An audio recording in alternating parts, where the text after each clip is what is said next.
We need to talk primarily about Call of Duty. So recently, Squid Games released a new season, and Call of Duty partnered with Squid Game to put Squid Game inside of Call of Duty. So now in multiplayer, you get to play the red light, green light, and in Warzone and Zombies, there are different little mini games for it as well. Pretty much red light, green light as well. They didn't really deviate too far off of that list, but they offer people a chance to live the Squid Game life inside of Call of Duty. And I played the mode, and it's pretty true to this show. And so that really isn't too surprising.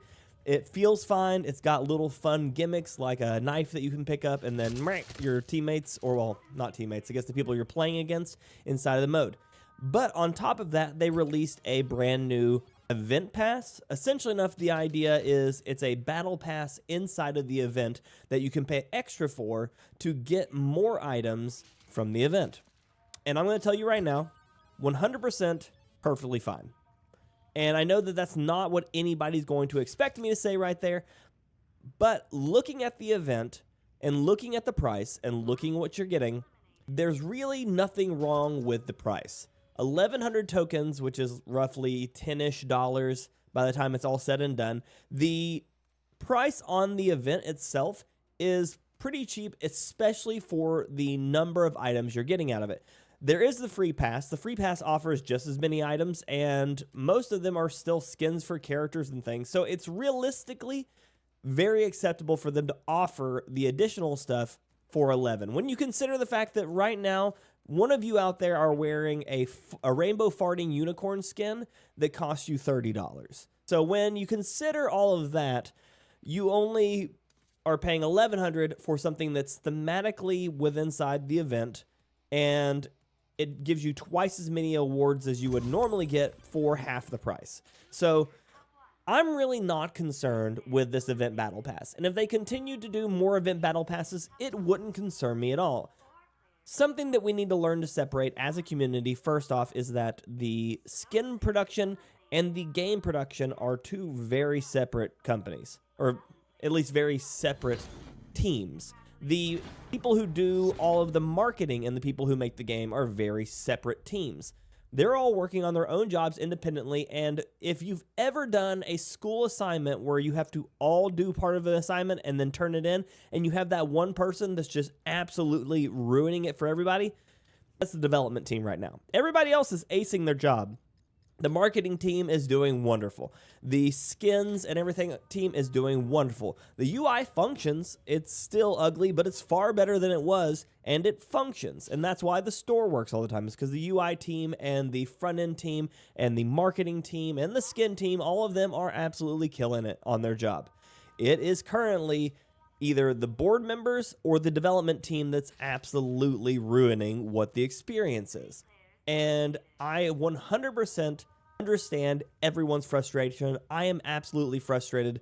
The anti-cheat team might as well be non-existent because we're still yet to see anything to change the way that the game's playing against the number of cheaters.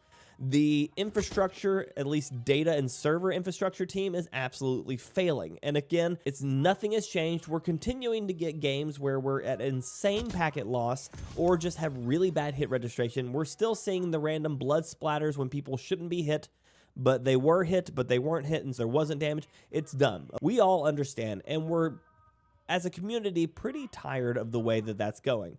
Now, let's not say that this is specifically the skin team's fault, or the marketing team's fault, or the cross-promotion team, or even the team that is selling you right now this event battle pass. They are all doing their jobs, and excellently. And right now, we have probably two major players that are an issue. One, it's server infrastructure, and two is anti-cheat. If we were to get rid of the problems of server infrastructure and anti-cheat, almost the rest of the game would be really good. The Omni movement, though gimmicky, can be mostly turned off, and so if you're not one of those people that wants to use the Omni movement, you don't have to. Most of the guns are viable in the game, at least the Black Ops ones. Most of the Black Ops guns are viable in the game, and very few of them feel like they're just completely overwhelmingly stronger than the others, with exception of the buffer stock on the XM4 and XMG. But that was more of a design choice, and I think that they did it just to try to sell more XM4 bundles or something. But The rest of the weaponry is all within viable range of each other. Weapons are tuned for the ranges they're supposed to fight at. You don't have a lot of SMGs that extend way past their range, other than probably the PP919, because it has an insane just magazine size, and so it kind of makes up for its damage drop off by having just insane number of bullets. But again, most of all of them work fine.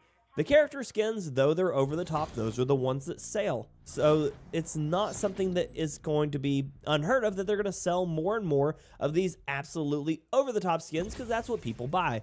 As much as we make fun of a farting unicorn execution, I've seen it a bunch, and I've seen the skin for it as well. No one is surprised that people are buying these things because they're over the top. It makes them laugh. It makes them have a good time. And a good time is what we should be having inside a video game. It's the other side of this game that is absolutely ruining that. If it weren't for the server infrastructure and for the cheaters, this game would actually be really good.